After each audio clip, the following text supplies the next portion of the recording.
Before you head out the door this morning, you're probably going to brush your teeth with a minty gel. Or maybe you'll pop a small, sugar-free strip onto your tongue, let it dissolve, and go about your day. You won't think twice about it. But if you were transported back to the streets of ancient Rome, bad breath wasn't just a minor social hiccup. It was a career-ending disaster. In a world where politicians stood inches from your face to whisper conspiracies, and wealthy elites reclined side by side on communal dining couches, your breath was your resume. If it smelled like rotting fish, you were socially dead. Yet they didn't have mints, modern toothbrushes, or dental floss. Instead, the citizens of the world's greatest empire turned to some of the most disgusting, shocking, and chemically brilliant solutions in human history to keep their mouths clean. Let's start with the problem. Because the Roman diet was a biological nightmare for oral hygiene. The Romans were absolutely obsessed with a highly pungent condiment called garum. This was a fermented fish sauce made by leaving the intestines of mackerel and anchovies to rot in the Mediterranean sun for months. They poured it on literally everything: meat, vegetables, and even fruit.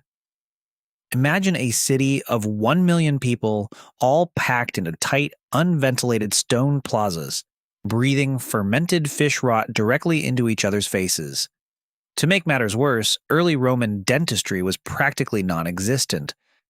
If a tooth rotted, it stayed in your mouth, decaying slowly and releasing a foul stench. They desperately needed a cure. Their first line of defense was a tooth powder that sounds more like a construction site cleanup. To clean their teeth, wealthy Romans hired specialized slaves to mix a highly abrasive paste. They would grind up crushed oyster shells, burnt eggshells, pumice, and even the ashes of animal bones. They would rub this gritty powder directly onto their gums with their bare fingers. While it did scrub away plaque, it was incredibly brutal. It slowly wore down the protective enamel of their teeth, exposing the sensitive yellow dentin underneath. But scrubbing only solved half the problem. It didn't kill the bacteria causing the smell. For that, they needed a liquid disinfectant. And their solution is one of the most famous secrets in Roman history. They gargled urine. But not just any urine. The Romans realized that human waste was a natural cleaning agent. As urine sits, it breaks down into urea, which eventually turns into ammonia, a powerful chemical disinfectant that is still used in modern household cleaners today. But the Romans were snobs about it. They believed that the most powerful, highly concentrated urine came from the region of Lusitania, modern-day Portugal.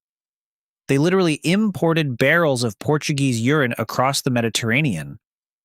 Roman elites would wake up, pour a cup of aged imported urine, and rinse their mouths with it to whiten their teeth and completely neutralize bad odors. It was so popular that the Emperor Vespasian eventually put a tax on public toilets just to profit off the urine trade. But what if you were a Roman citizen who couldn't afford imported urine, or you simply had a hot date and needed a quick fix on the go? You used a chew stick. The Romans discovered that chewing on the twigs of the mastic tree, a shrub native to the Mediterranean, could instantly freshen their breath. Mastic resin has natural antibacterial properties and a clean, cedar-like flavor. They would chew on these twigs until the fibers frayed into a primitive toothbrush, scrubbing their teeth while releasing a fresh, herbal scent. It was the ancient world's version of chewing gum. It is the ultimate historical paradox. We look back at the Roman Empire and marvel at their majestic stone aqueducts, their paved roads, and their advanced laws. We think of them as the pinnacle of ancient sophistication. But behind those grand marble pillars stood a society of people who bleached their teeth with bottled human waste, scrubbed their gums with bone ash, and masked the smell of rotten fish with tree bark. So, the next time you brush your teeth with a squeeze of minty toothpaste, just remember, you're enjoying a luxury your ancestors would have traded an empire for. If you found this interesting, hit subscribe and let me know below. What weird ancient habit should we explore next? See you in the next one.